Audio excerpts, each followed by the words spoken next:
On Friday, June 24th, 2022, the Supreme Court decision in Dobbs v. Jackson Women's Health Organization was decided by the United States Supreme Court.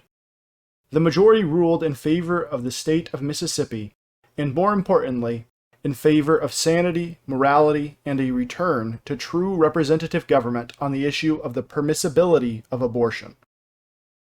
While many are decrying that democracy is dead and the Supreme Court is hopelessly compromised, the reality of the new mandate on abortion in the United States is one that is much more nuanced and reasonable than the near 50 years of oligarchical dictate that had reigned after Roe v. Wade, and 30 years after a related decision, Casey v. Planned Parenthood. These decisions made the court a de facto legislator that took the right of the people to govern themselves through their elected representatives, senators, and presidents, and placed it firmly in the hands of 9 unelected, appointed men or women who could not be removed from power by a movement of the people, such as a senator or representative, or president who may be defeated in a subsequent election. This was the most egregiously anti-democratic action taken in American history. That is, if we understand democracy to merely mean the ability and engagement of the average citizen in matters of state. The decision for the people to govern themselves was taken from the legislators, and as long as people followed the mandate set by the court, they could not or would not circumvent the rulings of Roe v. Wade and Casey v. Planned Parenthood.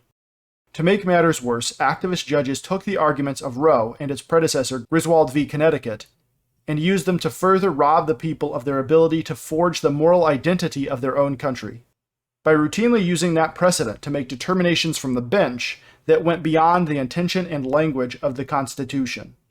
The decision in Dobbs v. Jackson was not an attack on women, it was not an attack on democracy, instead it was just the opposite. Its result will curtail some abortion.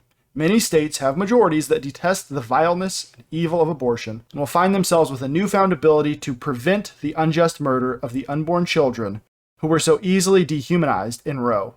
These states are already moving to forge a new identity, one that abandons the culture of death, the moniker John Paul II famously gave in 1995 to label the modern culture of abortion and euthanasia.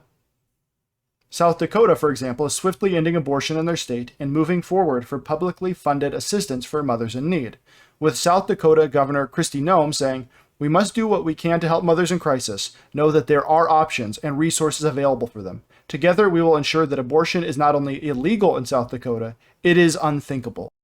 This is a compromise that I can personally get behind. Typically, my view of government comes from Romans chapter 13, where it reads, "For rulers are not a terror to good conduct, but to bad.